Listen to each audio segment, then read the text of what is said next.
¿Qué harías si el pasado que trataste de olvidar regresara? Pero no a por ti, sino por aquellos que más te importan. La Llorona no olvida, y si has oído su llanto, quizás seas el próximo.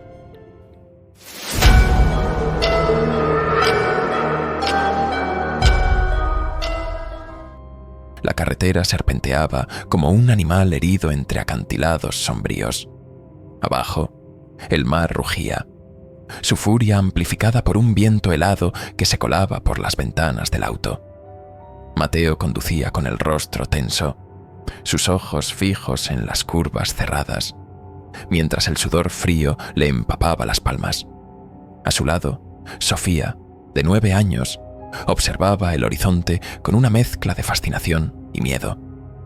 Lucas, de 7, jugueteaba en el asiento trasero, ignorando la tensión que envolvía el ambiente. La niebla comenzó a espesarse cuando la carretera descendió hacia el valle. Allí, el pueblo surgió entre las sombras, una colección de casas viejas que parecían estar siendo devoradas por el tiempo. Un puente oxidado cruzaba un río negro como el carbón, cuya superficie apenas reflejaba la escasa luz del día. «¿Papá?», preguntó Sofía, rompiendo el silencio. «¿Por qué el agua del río es tan oscura?». Mateo no respondió de inmediato. Sus ojos permanecieron fijos en el puente que crujía bajo el peso del auto. Finalmente murmuró: «Así es aquí. Es normal». Pero nada en este lugar se sentía normal. La casa apareció al final de una calle de piedra, cubierta de maleza y sombras alargadas. Era un edificio antiguo, con ventanas rotas y una puerta que parecía a punto de desmoronarse. Mateo detuvo el auto frente a ella y tomó aire profundamente antes de hablar. «Aquí estaremos seguros, por un tiempo», dijo, más para convencerse a sí mismo que a sus hijos. Al entrar, una bocanada de polvo y humedad los recibió. Los muebles de madera oscura permanecían inmóviles, cubiertos por una fina capa de abandono. Sobre la repisa del salón, un viejo reloj de péndulo marcaba el tiempo con un ritmo lento y monótono, como si el lugar quisiera recordarles que aquí todo se movía a su propio compás. Lucas, siempre curioso, corrió a explorar. «Papá, esta casa parece una película de terror», gritó desde el pasillo. Sofía, en cambio, se quedó cerca de Mateo, apretando su mano. «¿Por qué estamos aquí?», susurró, su voz cargada de incertidumbre. «Porque necesitamos empezar de nuevo». Mateo evitó mirarla directamente. La culpa que cargaba desde su separación era un peso demasiado grande para enfrentar. Esa noche, mientras desempacaban lo poco que habían traído, Mateo encontró algo extraño en el desván. Un baúl cubierto por una manta vieja. Lo abrió con cierta resistencia, revelando un par de muñecos hechos de tela y madera, con ojos pintados que parecían seguir cada movimiento. «¿Qué es eso?», preguntó Sofía, asomándose por la puerta. Mateo levantó uno de los muñecos y lo observó con detenimiento. Su expresión era neutral, pero había algo en esos ojos que lo hacía sentir incómodo. «Solo son juguetes viejos. Tal vez tus abuelos los guardaban para sus hijos». Los niños insistieron en quedarse con los muñecos, y aunque Mateo dudó, finalmente cedió, esperando que los juguetes los mantuvieran ocupados mientras él intentaba poner la casa en orden. Más tarde, mientras se preparaban para dormir, Sofía miró el muñeco que sostenía y frunció el ceño. «Papá, creo que se está riendo». Mateo, cansado, no quiso escuchar más. «Es solo tu imaginación, Sophie. Duerme». Pero en la penumbra de la habitación, los muñecos parecían tener otra opinión.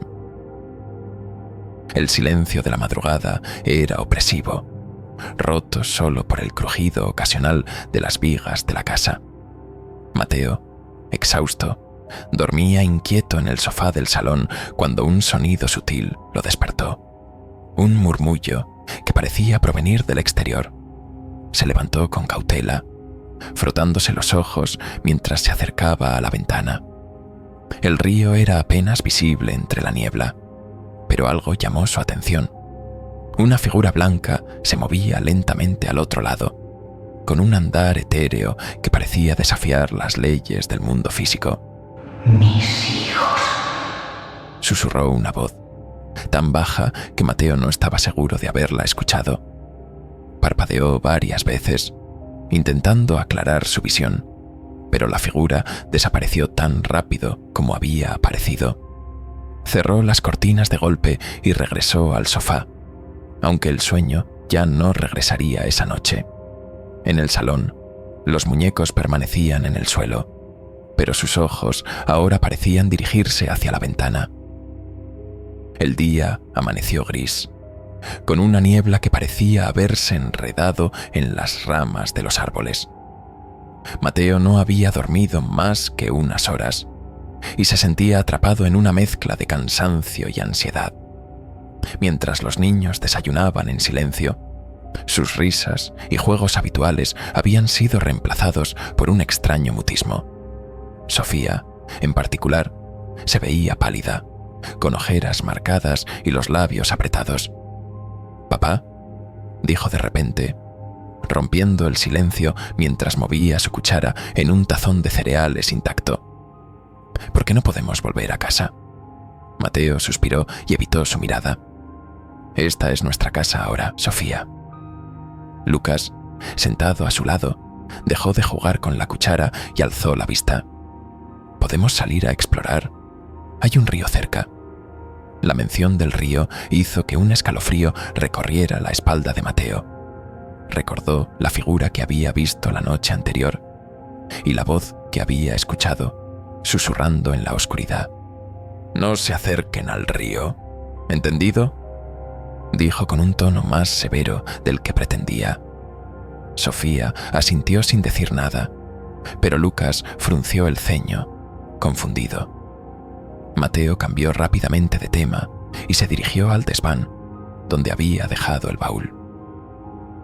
Subió las escaleras chirriantes con pasos firmes, decidido a encontrar respuestas. El baúl permanecía en la esquina del desván, rodeado de polvo y telas de araña. Mateo lo abrió nuevamente y sacó el cuaderno que había visto la noche anterior. Mientras hojeaba sus páginas, una historia perturbadora comenzó a revelarse. Una mujer llamada María, engañada y traicionada, había encontrado su final en ese mismo río. Pero el cuaderno no solo contenía palabras, dibujos de figuras espectrales, niños flotando en aguas negras y una mujer vestida de blanco llenaban las páginas con un detalle inquietante. Los muñecos que ahora estaban en posesión de sus hijos aparecían repetidamente en las ilustraciones. Al final del cuaderno, una frase escrita con trazos fuertes parecía casi gritarle: «El río no olvida, y ella tampoco». Mateo cerró el cuaderno de golpe y lo guardó de nuevo. Había algo que su familia no le había contado sobre esa casa, algo que los conectaba con la tragedia que describían esas páginas. Mientras tanto, Sofía y Lucas habían desobedecido a su padre. Habían salido al jardín trasero, atraídos por un extraño murmullo que parecía provenir del río. El sonido era suave, como una canción lejana, pero tenía una cualidad hipnótica que los hacía caminar como si estuvieran en trance. «¿Escuchas eso?», preguntó Lucas, mirando a su hermana. «Sí», respondió ella, con una voz monótona que no era suya. «Nos está llamando». Ambos avanzaron hacia la cerca que separaba el jardín del sendero que conducía al río. Al otro lado, la niebla se arremolinaba como si tuviera vida propia. Sofía estaba a punto de abrir la puerta cuando una voz resonó detrás de ellos. «¿Qué están haciendo?», gritó Mateo, corriendo hacia ellos. Los niños se detuvieron de golpe, como si despertaran de un sueño. Mateo los agarró por los hombros y los llevó de regreso a la casa, cerrando la puerta tras ellos con un golpe que resonó por todo el salón. «¿Qué les dije sobre el río?», preguntó, tratando de controlar su ira. Sofía bajó la cabeza, mientras Lucas murmuraba: «Pero había algo ahí». La respuesta de Lucas hizo que Mateo sintiera un escalofrío. Miró hacia la ventana, pero solo vio la niebla espesa cubriendo el paisaje. Esa noche, el silencio en la casa era aún más opresivo que antes. Los niños estaban en sus habitaciones, y Mateo se sentó en la mesa de la cocina, con el cuaderno abierto frente a él. Las palabras en sus páginas parecían cambiar cada vez que las leía, aunque sabía que era imposible. Entre las notas encontró algo más: un dibujo de una casa que reconoció de inmediato. Era la casa de sus abuelos, pero con un detalle perturbador. El río parecía surgir directamente de su interior, inundándolo todo. Un ruido suave lo sacó de sus pensamientos. Provenía del salón. Mateo se levantó lentamente y caminó hacia allí, cada paso un esfuerzo. Al llegar, encontró a los muñecos colocados de pie sobre la mesa, con las cabezas giradas hacia la ventana. «¿Qué diablos?», susurró, sintiendo un sudor frío correr por su espalda. Antes de que pudiera reaccionar, escuchó un golpe fuerte en la ventana. Corrió a abrir las cortinas, pero no había nadie afuera, solo la niebla impenetrable. Se giró hacia los muñecos y los tomó rápidamente, llevándolos al desván. Los arrojó dentro del baúl y cerró la tapa con fuerza. «No quiero volver a verlos», dijo en voz baja, casi como si se lo prometiera a sí mismo. Esa madrugada, Mateo se despertó con un sonido familiar: el llanto de una mujer. Era suave al principio, pero pronto se volvió desgarrador, llenando cada rincón de la casa. Corrió hacia la habitación de los niños y los encontró despiertos, abrazándose el uno al otro. «Papá, hay alguien afuera», dijo Sofía con los ojos llenos de lágrimas. Mateo los abrazó y trató de calmarlos, pero su propia respiración estaba descontrolada.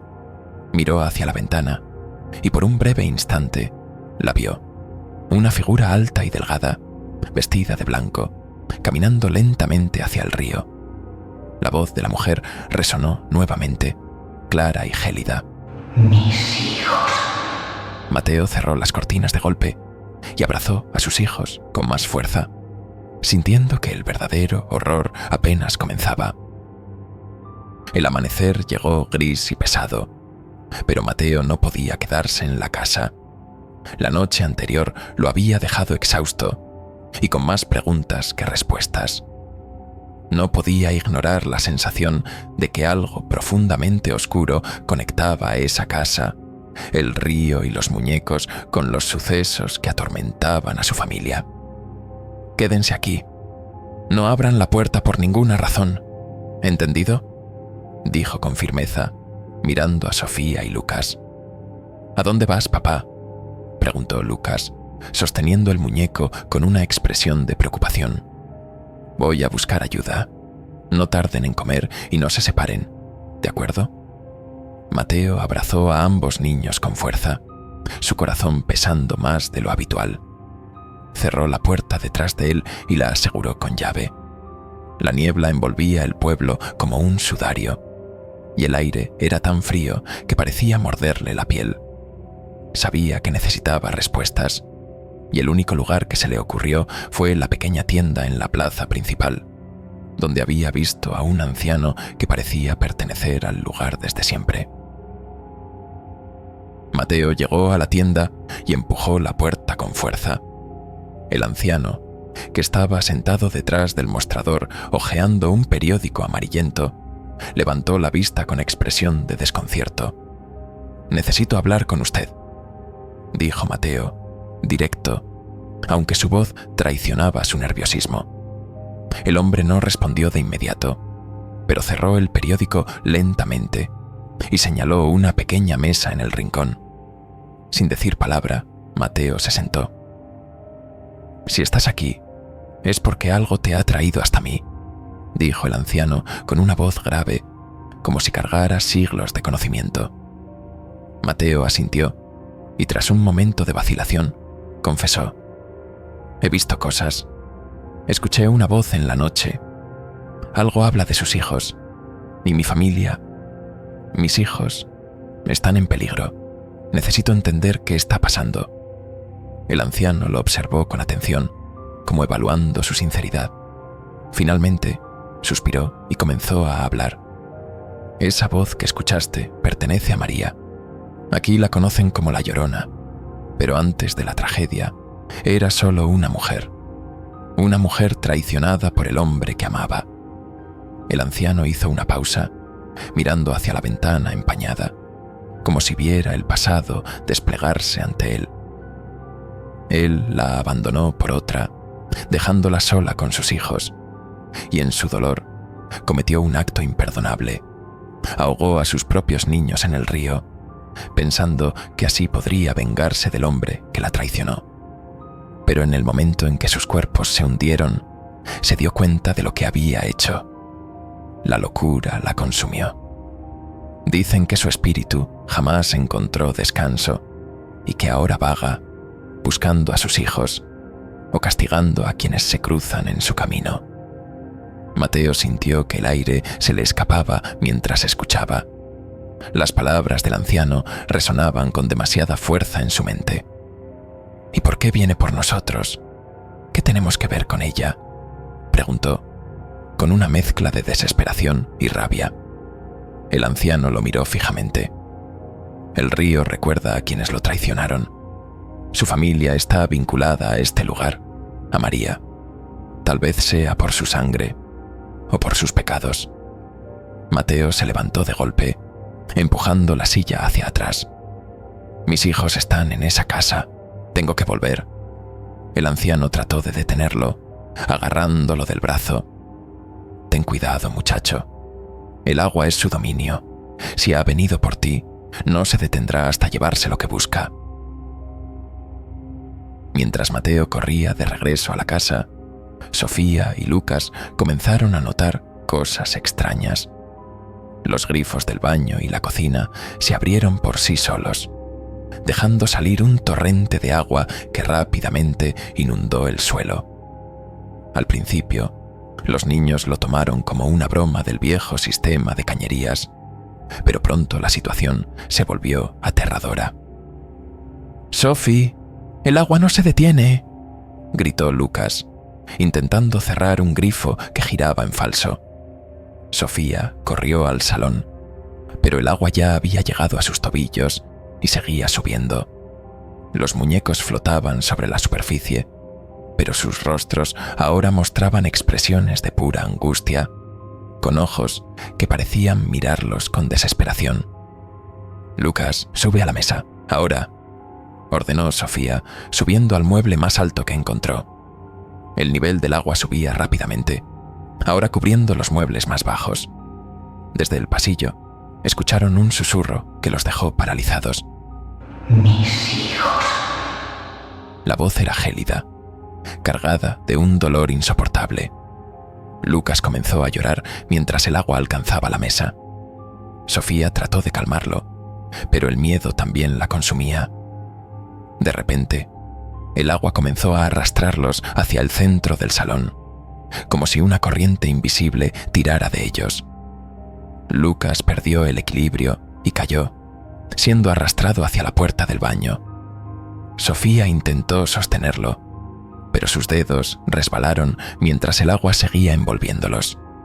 La última visión de Sofía fue la de una figura blanca emergiendo del agua, con los brazos extendidos hacia ellos.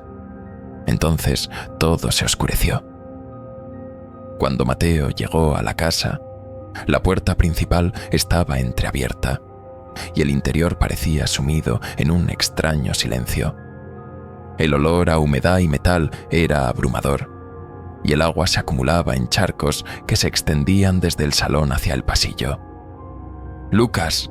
¡Sofía!», gritó con desesperación, pero solo el eco de su propia voz le respondió. Corrió hacia el salón y se detuvo en seco. El agua ya no corría, pero sus hijos yacían inmóviles en el suelo, con sus cuerpos empapados y pálidos. Mateo cayó de rodillas, el peso de la tragedia aplastándolo mientras los abrazaba con desesperación. No, por favor, no. Su voz se quebró mientras las lágrimas inundaban su rostro. Los muñecos flotaban a su alrededor, con las expresiones ahora completamente vacías, como si toda vida los hubiera abandonado también. Desde la ventana, el reflejo de María observaba, su rostro inmutable mientras su voz resonaba una última vez. Mis hijos. El eco se desvaneció, dejando a Mateo solo con su dolor y el frío de la tragedia consumada. La casa estaba en un silencio absoluto. Solo los latidos acelerados de Mateo resonaban en sus oídos mientras abrazaba los cuerpos fríos de sus hijos. Su llanto era un eco vacío en un salón que ya no parecía real. El aire se volvió helado, y la penumbra que lo rodeaba pareció cobrar vida, proyectando sombras que se retorcían como si algo invisible acechara. De repente, el reloj del salón comenzó a sonar. Cada golpe de las manecillas era como un tañido fúnebre que anunciaba algo mucho peor. Una ráfaga de viento atravesó la casa y las luces titilaron antes de apagarse. En la penumbra, una figura comenzó a formarse. María, envuelta en un manto blanco que flotaba como si fuera parte de la niebla misma. Sus cabellos oscuros goteaban agua que no tocaba el suelo, y de su rostro no emergían rasgos claros, solo un vacío oscuro y siniestro. Mis hijos, dijo, su voz desgarradora resonando como un lamento interminable. Mateo sintió el frío recorrer su cuerpo. Era un frío diferente, que no solo mordía la piel, sino que parecía helar su alma.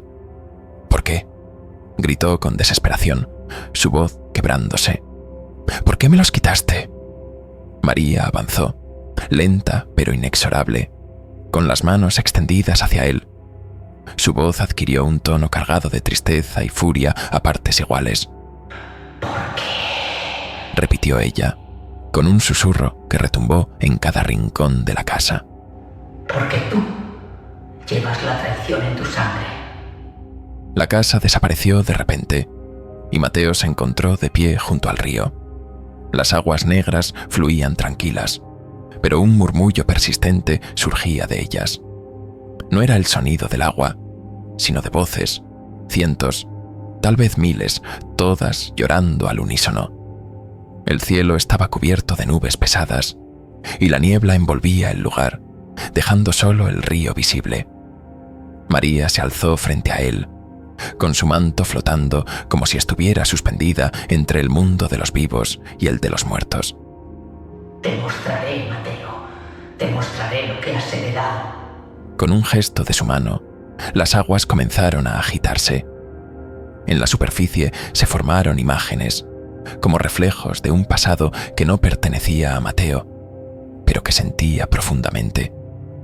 Allí estaba un hombre joven, que reconoció como uno de sus antepasados, caminando junto al río con una mujer. La mujer era María, aunque su rostro era diferente, humano, lleno de vida y amor. Mateo vio cómo el hombre prometía amor eterno, y luego rompía esa promesa. La traicionó, la abandonó. Era tu sangre, Mateo. La primera traición, pero no la última. Las aguas cambiaron, mostrando ahora a Mateo y a su esposa. La infidelidad, las discusiones, las mentiras que él había tejido con sus propias manos. Eres igual a él, dijo María, acercándose con los ojos oscuros clavados en los de Mateo. Tus actos han traído esto sobre ti y tus hijos. La traición se lleva en la sangre, y yo la castigo, generación tras generación. De las aguas del río emergieron lentamente los muñecos, flotando como si fueran cadáveres en la corriente. Mateo los observó horrorizado mientras las figuras comenzaban a transformarse. Sus formas de tela y madera se disolvieron, revelando los rostros de Lucas y Sofía, pálidos y retorcidos por el miedo. Tus hijos, dijo María con voz temblorosa pero firme. ahora son como los míos, reflejos atrapados en la corriente eterna. Mateo gritó y trató de alcanzar los muñecos, pero sus pies parecieron hundirse en el suelo lodoso. Cada movimiento era como si algo invisible tirara de él hacia abajo. «Déjalos ir», rogó con lágrimas corriendo por su rostro. «Ellos no tienen la culpa». María se inclinó hacia él, sus cabellos oscuros goteando agua helada sobre su piel. No hay inocentes en la sangre marcada por la traición. El río no olvida, y yo tampoco. Mateo sintió cómo el agua comenzaba a subir a su alrededor, rodeándolo hasta cubrir sus rodillas. Trató de escapar, pero cada paso lo hundía más. María se mantuvo inmóvil, mirándolo con una mezcla de compasión y venganza. Tú serás mi compañía, Mateo. Sentirás lo que yo siento, el dolor, la pérdida, el lamento eterno. El agua lo alcanzó hasta el pecho, y Mateo sintió cómo un frío indescriptible se apoderaba de su cuerpo. Las voces del río se hicieron más fuertes, un coro de llantos y gritos que resonaban dentro de su cabeza. Eran las almas de otros que habían sufrido el mismo destino, condenados a formar parte del lamento de María. Mateo miró a sus hijos por última vez, pero sus rostros se desvanecieron, absorbidos por el agua. «No, por favor», murmuró antes de que el agua lo cubriera por completo. Cuando el agua volvió a calmarse, María desapareció en la niebla, llevándose consigo a Mateo y sus hijos. La casa de los abuelos quedó vacía, pero su interior nunca volvió a estar realmente en paz. Los muebles permanecieron cubiertos de humedad y las sombras parecían alargarse de formas imposibles, como si algo invisible habitara en ellas. En las noches, el llanto de María resonaba más fuerte que nunca en el río. Pero ahora, ese llanto llevaba un eco más profundo.